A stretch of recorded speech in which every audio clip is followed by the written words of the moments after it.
तो चलिए हम शुरू करते हैं। आज फर्स्ट लेक्चर है हमारा बायोलॉजी कहें या लाइफ साइंस का, ठीक है। तो शुरू करते हैं, आइए।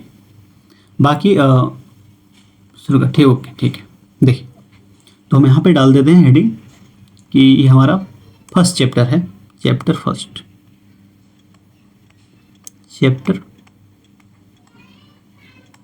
फर्स्ट है, और इसका हमने क्या नाम दिया था,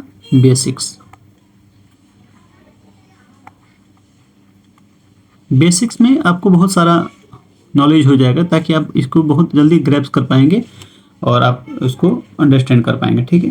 तो सबसे पहले हमने लाइफ साइंस को देखा, तो हम समझते हैं कि लाइफ साइंस में ये बायोलॉजी जो टर्म आता है, बायोलॉजी, पहले उसको हम समझ लेते हैं। ये जो टर्म आता है बायोलॉजी, इसका क्या मतलब होता है बायोलॉजी का, ठीक है। तो अगर हम देखें इसको, तो जो बायोलॉजी होता है ये एक्चुअली ग्रीक टर्म है एक। ये जो बायोलॉजी है ये ग्रीक टर्म है, ग्रीक टर्म से मिलकर ग्रीक, ठीक है, कंट्री है। तो अभी इसकी इकोनॉमिक हालत बहुत ख़राब है। पहले इन लोगों का बहुत योगदान, मतलब बहुत योगदान रहा है इन लोगों का हमारे स्टडी में, एजुकेशनल इंडस्ट्री में बहुत यूज वो रहा है, हेल्प रहा है, इनका बहुत बड़ा रोल रहा है। तो ये लोग बहुत हेल्प किए हैं, ठीक है। इस समय इसकी इकोनॉमिक हालत ख़राब है, उतना चर्चे में नहीं है, पर पहले बहुत इसका उनका वो रहता था। तो बायोलॉजी जो है ये हमारे दो शब्द से मिलकर के बने हैं। दो शब्द से मिलकर कौन कौन से शब्द हैं? पहला है बायोस, और दूसरा है लोगास, ठीक है। पहला बायोस और दूसरा होता है लोगास, ठीक है। तो बायोस का मतलब क्या होता है? तो बायोस का मतलब होता है लाइफ, ठीक है। जो भी मतलब ऑर्गेनिज्म जिसके अंदर ऑक्सीजन करता है, एरोबिक रेस्पिरेशन करता है, सांस लेता है, जिंदा है, उसको हम बोल देते हैं उसके अंदर लाइफ एग्जिस्टेंस करता है, ठीक है। और दूसरा होता है लोगास। लोगास का मतलब होता है स्टडी। लोगास का क्या मतलब होता है? स्टडी, मतलब पढ़ेंगे। तो अगर हम इसको डिफाइन करें कि बायोलॉजी एक्चुअली में होता क्या है, डिफाइन करें बेसिक से, तो बायोलॉजी जो कि ग्रीक टर्म से बना है, जिसको अगर हम ब्रेक करें तो बायोस प्लस लोगास होता है। बायो मतलब लाइफ, लोगास मतलब स्टडी। तो यानी लाइफ के बारे में हम स्टडी करेंगे, जितने भी ऑर्गेनिज्म एग्जिस्ट करते हैं हमारे अर्थ क्रस्ट पे या अर्थ पे, उसके बारे में पढ़ेंगे। तो डिफाइन कर देते हैं बायोलॉजी क्यों, ठीक है। तो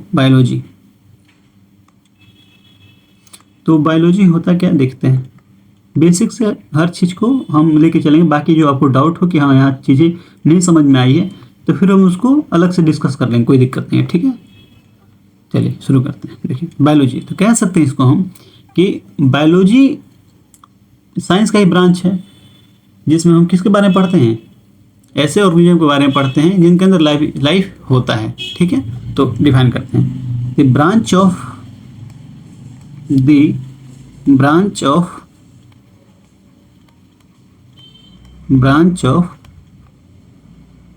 साइंस का तो ब्रांच है ये। फिजिक्स, केमिस्ट्री और बायोलॉजी आता है, तो बायोलॉजी पढ़ रहे हैं हम लोग। द ब्रांच ऑफ साइंस का वह ब्रांच इन विच, जिसमें वी स्टडी, अब स्टडी क्या है, इंपॉर्टेंट हमारे लिए। तो we study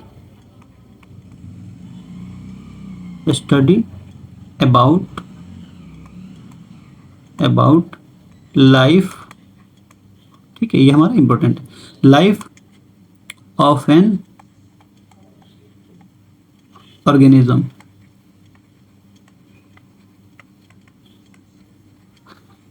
the branch of science in which we study about life of an organism which exist, जो कि रहते हैं on the earth,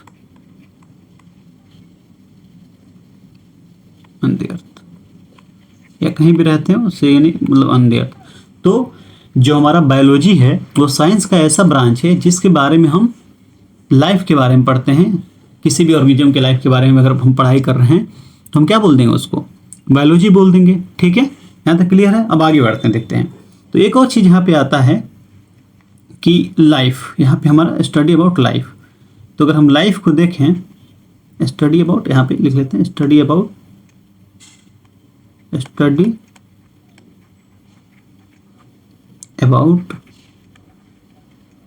लाइफ। यही हम हमारा हाईलाइट पॉइंट था, मेन पॉइंट तो यही था हम लोग का ना कि होता क्या है ये लाइफ। अगर लाइफ को हम देखें तो आप बताइए कौन सा हमारे अर्थ पे ऑर्गेनिज्म है जिसके अंदर लाइफ एग्जिस्ट करता है, आपके हिसाब से कौन कौन सा होता है। ठीक है, फिर हम आगे देखते हैं कि देखिए तो हम देख सकते हैं अगर जनरली अगर हम देखें जनरली देखें जहाँ तक सवाल है ऑर्गेनिज्म का, तो अगर हम इसको देखें जनरली तो क्या कह सकते हैं पहला तो मुझे लगता है प्लांट के अंदर क्या होता है, लाइफ होता है, प्लांट्स के अंदर होता है। दूसरा एनिमल के अंदर, एनिमल में हम भी आते हैं, ह्यूमन भी आता है एनिमल में, तो एनिमल के अंदर लाइफ होता है, इसके बारे में पढ़ें। तो प्लांट के बारे में पढ़ें या एनिमल के बारे में पढ़ें, एनिमल्स के बारे में पढ़ें, ये भी क्या है हमारा लाइफ हो गया इसके अंदर। और तीसरा आता है माइक्रो ऑर्गेनिज्म, जिसको हम देख तो नहीं सकते हैं पर हम इसका यूज भी है, मतलब मिसयूज वो भी है, एडवांटेज भी है डिसएडवांटेज भी है। तो माइक्रो ऑर्गेनिज्म इसके अंदर क्या एग्जिस्ट करती है लाइफ। अब माइक्रोऑर्गेनिज्म क्या होते हैं थोड़ा डिफाइन कर देते हैं। Can not be seen through necked I, can not be seen नहीं देखा जा सकता है, कैसे, थ्रू नेक्ड आई, यानी हम उसको अपनी आंखों से नहीं देख सकते हैं। माइक्रोस्कोप तो ही तो आता है, माइक्रोस्कोप यूज करते हैं माइक्रोऑर्गेनिज्म देखने के लिए। अब कुछ माइक्रोऑर्गेनिज्म ऐसे हो सकते हैं जो हेल्प करते हैं और कुछ होते हैं जो हमें हार्म वो करते हैं। तो हमने क्लास 8 9 में पढ़ा था कि micro organism friend and foe. Friend मतलब मित्र दोस्त और फोए मतलब दुश्मन। तो माइक्रो ऑर्गेनिज्म क्या होते हैं, हमारे दोस्त भी हो सकते हैं, दुश्मन भी हो सकते हैं, डिपेंड करता है उनका कैरेक्टरिस्टिक, उनका नेचर क्या है, करेक्टर क्या है। तो जैसे मान लीजिए हम एक एग्जाम्पल लेते हैं लैक्टोबैसिलस। ठीक है, लैक्टोबैसिलस एक बैक्टीरिया है और ये क्या करता है, हमारे जो दूध होता है मिल्क, उसको कर्ड में यानी दही में क्या कर देता है, कन्वर्ट कर देता है। तो ये हमारे लिए यूजफुल हो गया, हम दही खाते हैं कि हमारा यूजफुल हो गया। वही क्या हमारा वायरस हो गया। ठीक है, वायरस क्या करता है, एक माइक्रो ऑर्गेनिज्म ही है पर क्या करता है, अभी देखिए कोरोना वायरस आया। ठीक है, कोरोना वायरस जो अभी हम देखे हैं महामारी कितना फैला, 3 4 साल पहले पूरा था महामारी फैला रखा था। फिर अगर देखें हम पोलियो भी एक तरह का वायरस था, कितने साल तक चला। ठीक है, फिर हमारा देश उससे रिकवर किया।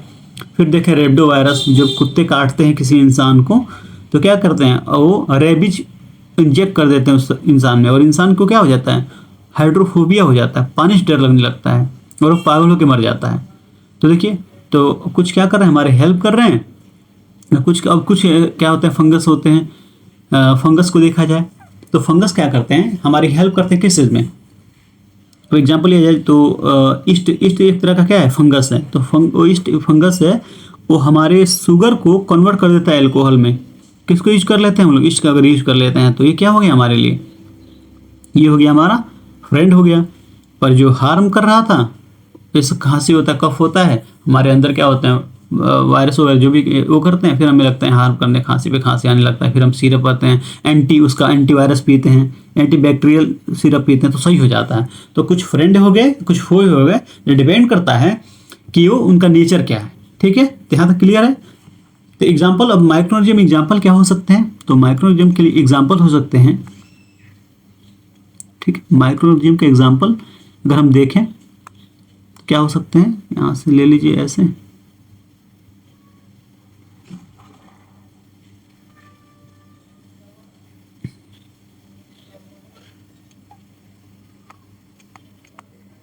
ठीक है, माइक्रोऑर्गेनिज्म तो अगर देखें माइक्रोऑर्गेनिज्म तो कौन कौन से हो सकते हैं आपके हिसाब से, कौन कौन से हो सकते हैं, पहले देखते हैं हम लोग। ये हो सकते हैं हमारे जब सोचते हैं माइक्रोऑर्गेनिज्म तो कौन कौन से दिमाग में आते हैं, पहले आते हैं दिमाग में कौन से, आप देख लीजिए कि बैक्टीरिया आते हैं। आप सोचते हैं, बताया ना बैक्टीरिया, जो कि लैक्टोबैसिलस का एक तरह का बैक्टीरिया है जो क्या हेल्प करता है, दही बनाने में हेल्प करता है दूध से, पहला ये दिमाग में आता है। फिर दूसरा क्या आता है, दूसरा आता है हमारा कि बैक्टीरिया हो गया हमारा। फिर दूसरा आता है प्रोटोजोआ, बचपन में पढ़े थे प्रोटोजोआ हम पढ़े थे, प्रोटोजोआ आता है। जैसे हमने पढ़ा था बचपन में एमोएबा होता है, एमोएबा पढ़े थे, सब लोग पढ़े होंगे एमोएबा के बारे में। फिर प्लाज्मोडियम, प्लाज्मोडियम क्या करता है, वो जो कि हमारा मलेरिया फैलाता है, प्लाज्मोडियम। ठीक है, तो ये हमारा प्रोटोजोआ हो गया। दूसरा क्या हो, तीसरा क्या होता है, वायरस। इसके बारे में सबको तो पता ही होगा वायरस क्या होता है। तो वायरस क्या करता है हमारा, ये हो गया। और चौथा हो सकता है हमारा फंगस। ठीक है, फंगस हो गया। ठीक है, तो जब हम सोचते हैं माइक्रो ऑर्गेनिज्म के बारे में, इसको रफ कर देते, थोड़ा बड़ा और लग रहा है ये।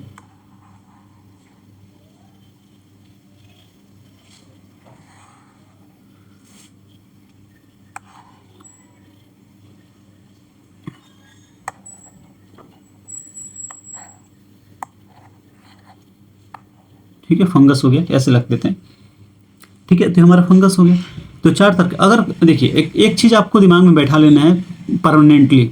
ठीक है, कि अगर बैक्टीरिया कोई भी आपसे कुछ कह दे, बैक्टीरिया के बारे में डिस्कस कर दिया हो, ठीक है, तो दिमाग में बैठा लीजिए कि हमेशा हमेशा ये हमेशा एक ही सेल से बने होते हैं। ये कंसेप्ट आपके दिमाग में बैठ जाना चाहिए कि जब आप बैक्टीरिया का नाम सुने तो आप कहेंगे कि किससे बना है ये हमेशा एक ही सेल से बना होता है, यूनिसेलुलर होता है, एक सेल से बना होता है। और सबसे अच्छी बात है प्रोटोजोआ भी इसके बाद आता है, वो भी क्या होता है, ये भी यूनिसेलुलर होता है, यूनिसेलुलर होता है, यूनिसेलुलर, ये भी एक सेल से बना होता है। ठीक है, अब एग्जाम्पल इसमें अगर देखा जाए तो कौन कौन से हो सकते हैं, होते हैं कौन से, तो एग्जाम्पल होते हैं हमारे, एग्जाम्पल देखा जाए तो एमोएबा, पढ़ा है एमोएबा। ठीक है, एमोएबा क्या होता है, एमोएबा। ठीक है, एमोएबा। और एक और आता है यूग्लिना, यूग्लिना आता है। फिर आता है हमारा पैरामीशियम, मेशियम। फिर आता है प्लाज्मोडियम, जो बताया मैंने आपको कि क्या करता है, प्लाज्मोडियम, जो मलेरिया फैलाता है, प्लाज्मोडियम। और वायरस के बारे में तो सबको पता ही है, वायरस तो ऐसे देखिए, वायरस का एक करेक्टर पता क्या है, इसके अंदर सेल होता ही नहीं है, वायरस के अंदर सेल होता ही है, तो इसको बोल देंगे नॉन सेलुलर, इसके अंदर सेल होता ही नहीं है। ठीक है, और तो अब सेल नहीं होता है, फिर ये काम कैसे करता है, तो ये अलग ही इसका कहानी है, जो वायरस का जो कहानी है ये अलग ही है।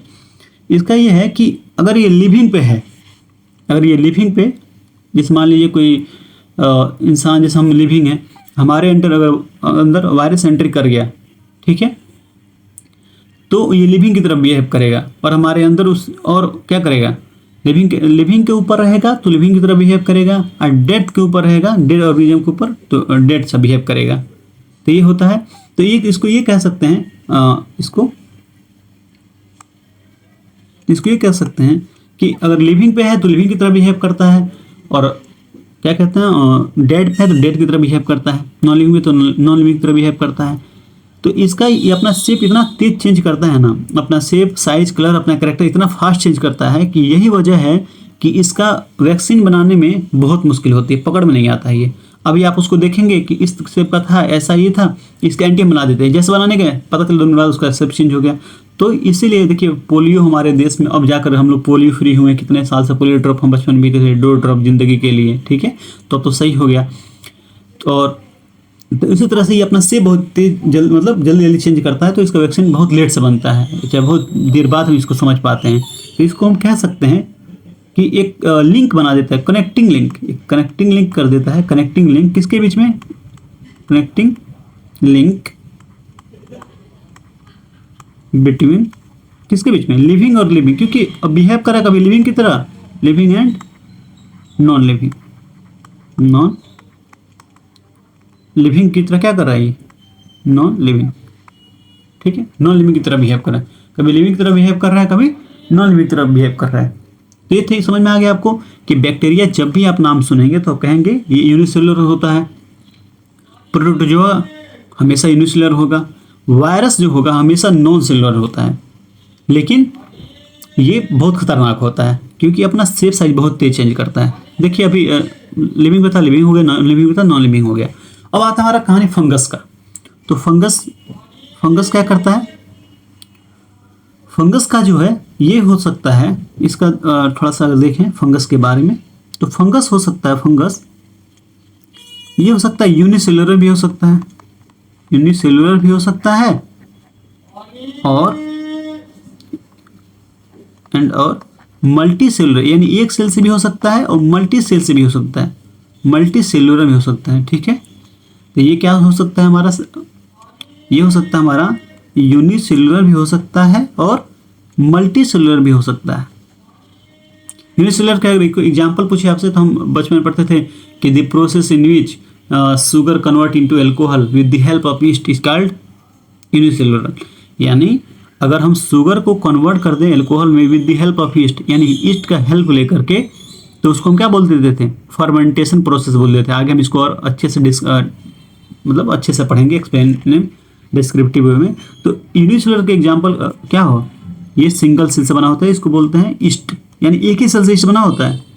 जो कि अब देखिए ईस्ट और कहाँ कहाँ यूज होता है, जैसे छोले भटूरे हम खाते हैं उसमें इस प्रोसेस का यूज होता है, यूनिसेलुलर ईस्ट का यूज होता है।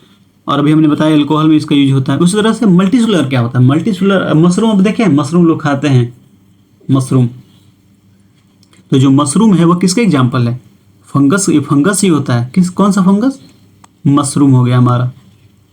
मशरूम बहुत महंगा मिलता है, लोग खाते हैं, बहुत महंगा महंगा मिलता है उसका, कुछ पॉइजन भी होता है, कुछ पॉइजनस भी होता है, कुछ नॉन पॉइजनस होता है।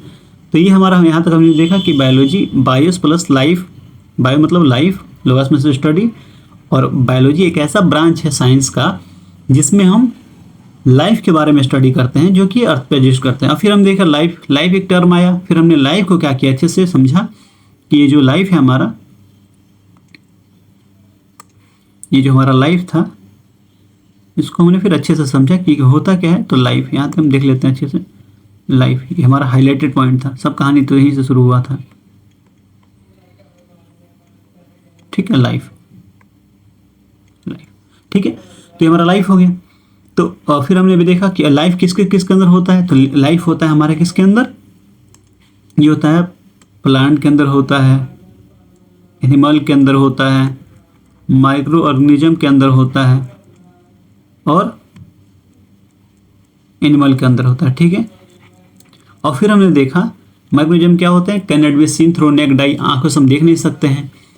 और फिर आता है माइक्रोनिज्म होते कौन कौन से, तो पहले होते हैं बैक्टीरिया, बैक्टीरिया हो जाते हैं हमारे, बैक्टीरिया हो जाते हैं। दूसरे हो जाते हैं प्रोटोजोआ, तीसरे होते हैं वायरस, चौथे होते हैं फंगस। ठीक है, तो ये हमारा हो गया बैक्टीरिया यूनिसेलुलर, प्रोटोजोआ भी यूनिसेलुलर, वायरस नॉन सेलुलर, और फंगस क्या होता है, सेलुलर भी होता है, यूनिसेलुलर भी होता है और मल्टी सेलुलर भी होता है। यहाँ तक कोई दिक्कत आप लोग को। ठीक है, अब एक चीज़ हमने यहाँ देखा यूग्लिना, तो यूग्लिना एक थोड़ा सा कहानी अलग है, ये तो है प्रोटोजोआ, प्रोटोजोआ है। तो यहाँ डिफाइन एक बार आगे पेज रेड करते हैं और हम देखते हैं यूग्लिना के बारे में, जो कि प्रोटोजोआ था, प्रोटोजोआ यानी यूग्लिना।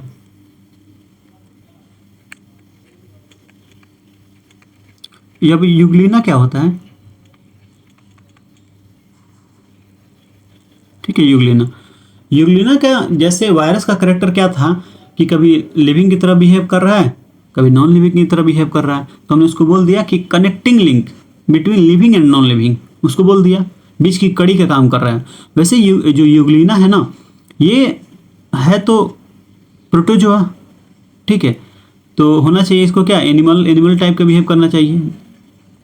क्या करे वो कि वो फोटोसिंथेसिस नहीं कर सकता है, दूसरे पे डिपेंड रहेगा खाने के लिए।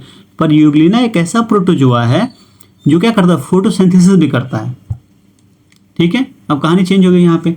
तो कहानी ये हुई कि प्रोटोजोआ एक, जो यूग्लिना एक एक्सेप्शन है, ये बिहेव करता है कभी कभी प्लांट की तरह बिहेव करता है। प्लांट क्या कर सकते हैं, हमारे ऑटोट्रॉफ होते हैं जो अपना खाना खुद बनाते हैं फोटोसिंथेसिस के द्वारा। तो ये हमारे इसको कह सकते हैं यूग्लिना को कि ये क्या है, एक्चुअली है ये, इसको डिफाइन कर सकते हैं कि यह है photosynthetic protozoa, photo synthetic protozoa, photosynthetic protozoa. अब क्या करता है, अब इस देखिए इसको क्या कहते हैं, इसको कह सकते हैं कि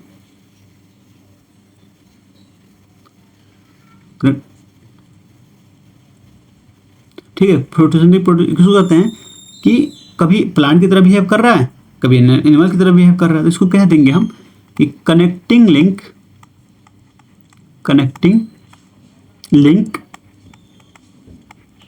बिटवीन, अब किसके लिंक में, तो प्लांट्स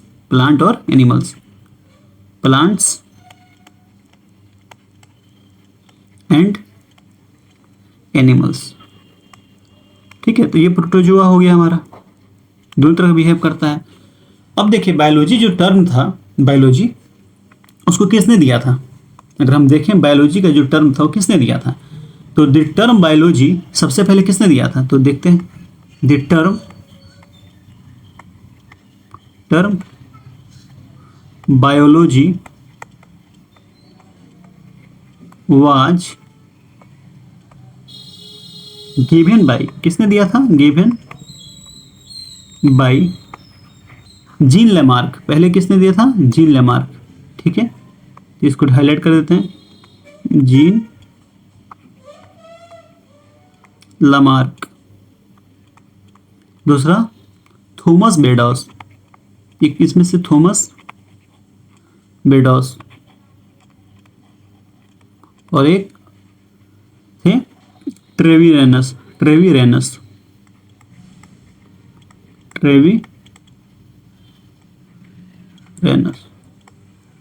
ठीक है, तो जो टर्म बायोलॉजी था उसको किसने दिया था, जीन लेमार्क ने, थॉमस बेडॉस ने और ट्रेविरेनस। इसमें से कोई एक अगर आ जाए क्वेश्चन में तो आप इसको टिक कर दीजिएगा। ठीक है, अब देखिए, अब दूसरा बात ये आता है कि जो बायोलॉजी है इसके फादर कौन है, जो बायोलॉजी हमारा है इसके फादर कौन कहते हैं इसको, इसके फादर कौन है, तो कह सकते हैं फादर ऑफ बायोलॉजी।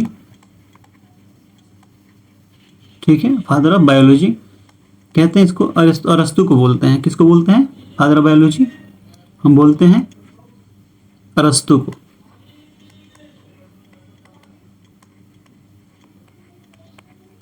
अरस्तु,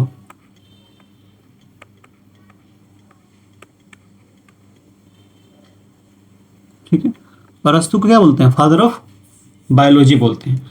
अगर हम फिर हम थोड़ा सा देखें कि ये हमारा मान लीजिए बायोलॉजी था,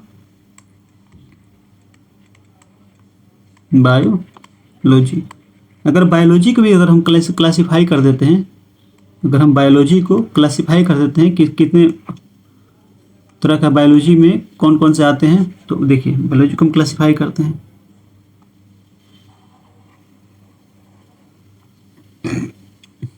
ठीक है, तो बायोलॉजी में आते हैं हमारे कौन कौन से, बायोलॉजी में आता है हमारा पहला, जैसे साइंस था, साइंस में फिजिक्स केमिस्ट्री बायोलॉजी आता है, तो बायोलॉजी में कौन कौन से आते हैं, पहले आता है जूलॉजी, और दूसरा आता है बेटोनी। ठीक है, जूलॉजी प्लस बेटोनी। अब जूलॉजी के अगर देखेंगे तो बना है जू, देखते हैं जू घर जा रहे हैं घूमने के लिए, चिड़ियाघर, जिसके उसमें कौन रहते हैं, जानवर ही रहते हैं। ठीक है, जानवर रहते हैं, एनिमल में सब आते हैं, जूलॉजी, तो लॉजी। ठीक है, अब जू मतलब क्या होता है, एनिमल, जू मतलब कौन होगी, एनिमल, चिड़ियाघर जा रहे हैं घूमने, वहाँ जानवर देखेंगे।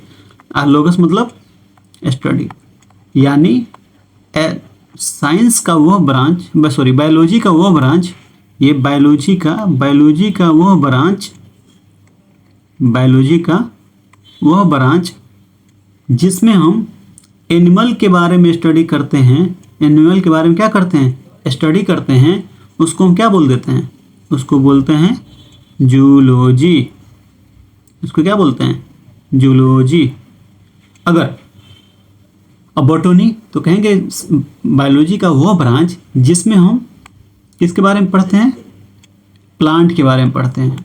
किसके बारे में, प्लांट्स के बारे में पढ़ते हैं, उसको हम बोलते हैं बॉटनी।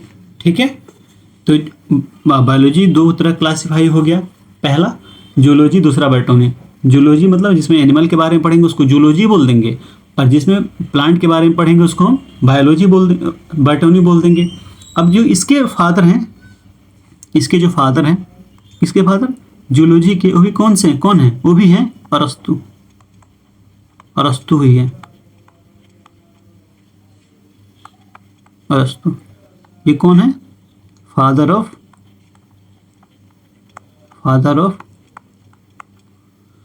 कौन, जूलॉजी, ठीक है। और फादर ऑफ बॉटनी कौन से हैं, तो ये है थियोफेरेस्टस, ठीक है, थियोफेरेस्टस, ये कौन है, फादर ऑफ बॉटनी, ठीक है। तो ये हमने देखा कि बायोलॉजी क्या हो गया इस तरह से। अब एक और टर्म आता है हमारा कि देखते हैं, अब एक और चीज आता है इसमें, कंसेप्ट देखेंगे तो आगे देखते हैं। एक और कंसेप्ट आता है कौन सा, कि अगर हम देखें कि फादर ऑफ मेडिसिन कौन है, father of medicine, father of medicine, father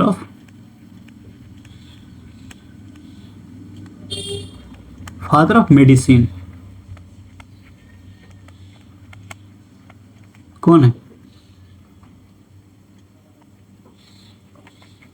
तो फादर ऑफ मेडिसिन अगर आपसे कोई पूछे कि जो दवा के जो फादर हैं वो कौन है, तो वो है हमारे कौन से, हिपोक्रेटस, ठीक है, हिपोक्रेट्स, हिपोक्रेटस। इनको क्या कहते हैं हम, इनको हम बोलते हैं फादर ऑफ मेडिसिन। अगर मेडिसिन की बात आई है तो हम इंडियन कॉन्टेक्स्ट में समझते हैं अच्छे से कि आखिर ये in Indian context, in Indian context, ठीक है, इन इंडियन कॉन्टेक्स्ट, तो कौन कौन से हैं इन इंडियन कॉन्टेक्स्ट। पहले अगर हम देखें ना, देखिए पहले के ज़माने में क्या होता था कि अपने अपने तरीका था लोगों को जागरूक करने का। तो उससे हम क्या करते थे, अगर अपनी चाहते हैं बातें किसी को बोल सकें, बता सकें, तो एक तो आप वर्बल कम्युनिकेशन करके बता सकते हैं, लेकिन अगर ये चाहते हैं कि हमारे जाने के बाद भी हमारी बातें याद रखें तो हम उसको रिटन स्क्रिप्ट में लिख देते हैं। तो इंडियन कॉन्टेक्स्ट में किताबें लिखी गई, उस समय किताबें लिखी गई। कौन सी किताबें, पहला था चरक संहिता, ठीक है। चरक संहिता एक किताब था जो दवाओं के बारे में बताता है, जैसा अभी हम पढ़ते हैं, बायोलॉजी पढ़ रहे हैं लिविंग के बारे में, ठीक है, फिजिक्स पढ़ते हैं नेचर के बारे में, केमिस्ट्री पढ़ते हैं एटॉमिक मॉलिक्यूल्स के बारे में, वैसे ही हमारा जो चरक संहिता, महर्षि चरक थे, महर्षि चरक, तो उन्होंने एक किताब लिखा। किसके ऊपर किताब लिखा, उन्होंने लिखा मेडिसिन के ऊपर। जो उस समय क्या होता था, आयुर्वेद इतना डेवलप तो हमारा था नहीं, ठीक है, मेडिकल इंस्टीट्यूट इंडस्ट्री इतना डेवलप था नहीं। तो उस समय क्या करते थे, उन लोग जड़ी बूटी करके जैसे भी बना करके अपना सिस्टम, तो लिखी किताब कि हाँ कैसे दवा का यूज करें, दवा क्या होता है, कैसे एप्लीकेशन करें, जब क्या हो तो क्या करें। तो उन्होंने महर्षि चरक ने किताब लिखा था। और बात है कब की, लगभग हमको लग रहा है कि सेकेंड सेंचुरी से लेकर के, सेकेंड सेंचुरी BC से लेकर के सेकेंड सेंचुरी AD तक की बात है, ठीक है। तो ये लिखे और उनका नाम था महर्षि चरक। उन्होंने किताब लिखा चरक संहिता, अपने नाम पे ही रख दिया चरक संहिता, मतलब चरक मतलब चरक, संहिता मतलब बुक्स। तो चरक संहिता ने एक किताब लिखा है जो कि किसके ऊपर था, आयुर्वेदा के ऊपर था, ठीक है। और ये मान लो कि ये जो हो गया, जो दवा ववा करते हैं इसमें डॉक्टर बोलते हैं, कोई फिजिशियन वगैरह बोलते हैं, ठीक है, और सर्जन अलग अलग तरीका है। तो जो चरक थे ना, हमारे महर्षि चरक थे, उस समय एक राजा हुआ करते थे कनिष्क, ठीक है। तो उनके दरबार में ये मेडिकल वगैरह जो भी जड़ी बूटी का रखते थे राजा वगैरह ना, उनके दरबार में ये थे, क्या थे, फिजिशियन थे, ठीक है। तो इन्होंने किताब लिखा चरक संहिता, जो कि कनिष्क राजा जो था उसके दरबार में ये फिजिशियन थे। और लोगों को पता लगा कि हाँ चलो दवा ऐसे होता है, कुछ तबीयत खराब हो जाए तो कभी भी बहुत सारे ऐसे जगह है जहाँ पे हम रीच नहीं कर पाए हैं कि लोग डेथ कर जाते हैं, ताकि मेडिकल वहाँ पे उतना डेवलप नहीं है, या हमारी जो कंपनी वगैरह है बड़ी बड़ी, वो क्यों नहीं बनाती उस तरह का दवा, जहाँ पे देखती हैं जो कंट्री में इकोनॉमी कम है, पैसा नहीं आएगा, लोग कम हैं, तो नहीं बनाती हैं। इस लेवल पे चलता है चीज़ें, ठीक है। और जहाँ देखते हैं डिमांड ज़्यादा वहाँ सप्लाई कर देते हैं, प्रॉफिट उनको होता है, तो प्रॉफिट का गेम का खेल चलता है। तो इन्होंने चरक संहिता ने किताब लिख दिया दवा पे आयुर्वेदा के बारे में, ठीक है। तो इसके बाद से ये लगा कि हाँ लोग समझने लगे चीज़ों को। फिर क्या हुआ, किसी ने देखा कि एक और थे महर्षि थे, उनका नाम था सुश्रुत नाम था उनका।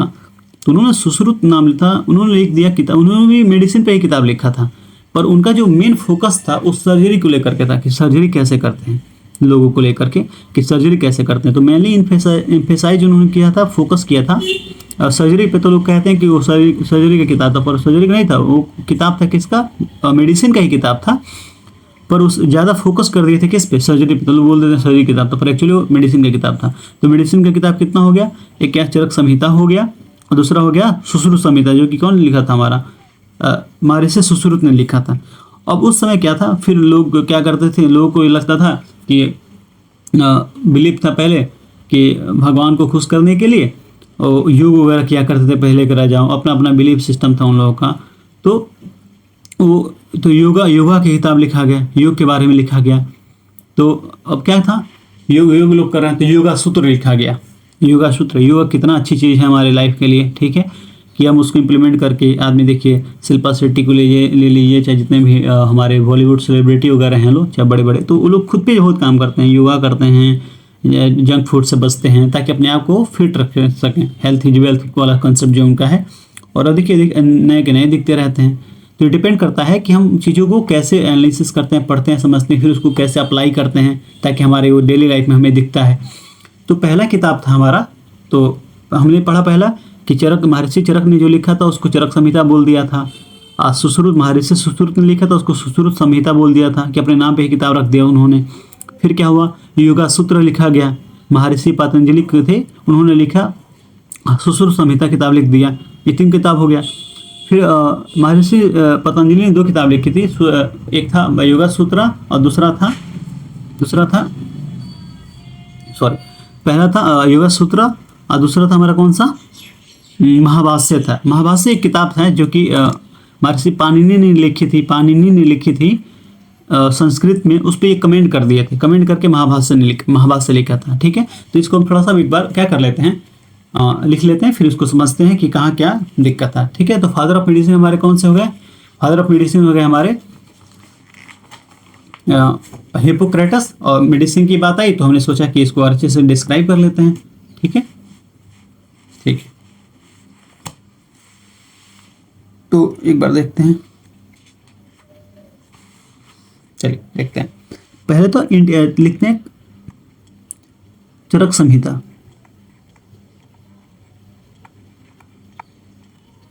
चरक संहिता, ठीक है। तो चरक संहिता को डिफाइन करना हो तो कैसे करेंगे, इसको कर सकते हैं हम कि बुक ऑन आयुर्वेदा, पहले अभी भी आयुर्वेदिक लोग दवा खाते ही हैं, book on Ayurveda, on Ayurveda के बारे में एक किताब होता है, बुक ऑन आयुर्वेदा। आयुर्वेदा मतलब क्या होता है, मेडिसिन के बारे में, मेडिसिन के बारे में, ठीक है, ठीक है। अब ये किताब जो था रिटन किसने लिखा था, तो रिटन बाई महर्षि, पहले गुरु ऋषि होते थे हमारे, कितना अलग ही मिठास था बोली में, महर्षि चरक, महर्षि चरक थे, ठीक है। और कब लिखे थे, अराउंड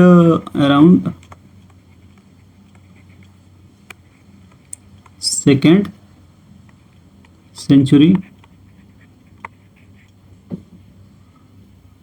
BC से लेके टाइम रहा था, टाइम पीरियड रहा था 2nd सेंचुरी AD के आसपास इन्होंने क्या किया था, इस किताब को लिखा था। और फिर कह सकते हैं कि जो चरक थे वो जो राजा कनिष्क थे उनकी दरबारी में फिजिशियन का काम करते थे, ये एडवाइस देते थे, मान तबीयत खराब है किसी में दरबार में, राजाओं के महल में, तो उसके लिए सलाह करते थे। तो चरक वाज दी, जो चरक थे, जो हमारे महर्षि चरक वाज दी कोर्ट फिजिशियन थे, क्या थे, कोर्ट फिजिशियन ऑफ कनिष्क। जो कनिष्क हमारे राजा थे, उनके क्या थे, इनके दरबार में क्या काम करते थे, चरक कोर्ट फिजिशियन ऑफ कनिष्क। ठीक है। अब दूसरा आता है हमारा, दूसरा किताब हमने क्या बताया था, पहला था चरक, महर्षि चरक ने लिखी थी। ये महर्षि चरक ने अपने नाम पे क्या रख दिया था, इसको किताब का नाम रख दिया था महर्षि चरक। ठीक है, महर्षि चरक। और दूसरे थे महर्षि सुश्रुत, तो इन्होंने किताब लिख दिया, क्या चीज, क्या किताब लिखा सुश्रुत संहिता, मतलब किताब, संहिता मतलब किताब। थोड़ा सा नया इसलिए लग रहा है क्योंकि हमें बताया नहीं गया इसके बारे में डिटेल चीज़ें, चाहे हमारे जो अभी देखेंगे ना एक एक चीज़ करके, बहुत सारी चीज़ें हमने डेवलप की, लेकिन क्या था, रिटर्न नहीं था चीज़ें। जब रिटर्न नहीं होता है तो फिर कोई इसका वैल्यू नहीं हो, मतलब प्रूफ, उससे पहले कोई लिख पैटर्न नहीं, लोग पैटर्न कराते हैं कि मेरा ये कंटेंट है, मेरा जो भी कुछ है, तो रिटर्न बहुत ज़रूरी है चीज़ों को लिखना। तो जो हमारे थे, तो ये जो किताब लिखी थी किन्होंने लिखी थी, तो उन्होंने लिखी थी महर्षि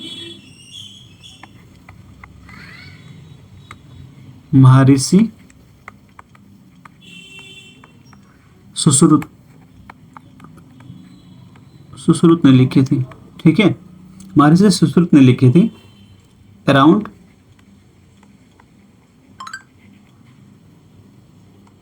6th सेंचुरी। ठीक है, अराउंड 6th सेंचुरी BC के आसपास। ठीक है, और इनका जो मेनली फोकस था, मेनली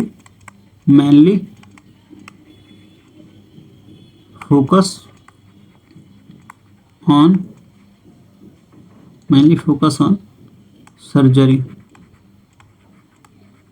ठीक है, वीडियो लंबा हो रहा है, इसके आगे हम नेक्स्ट वीडियो में शुरू करेंगे। ठीक है, तो कैसा लगे वीडियो आप कमेंट करके बताएं, समझ में आया चीज़ें कि नहीं, कि कहाँ प्रॉब्लम आ रही है, तो हम उसमें इम्प्रूवमेंट करेंगे। मेरा हमको लग रहा है कि 3-4 चौथा 5वां वीडियो है, अभी पहली बार पढ़ाना स्टार्ट किया, तो फिर कोई मिस्टेक हो तो बताइएगा। ठीक है, thank you so much for connecting with me and giving your valuable time.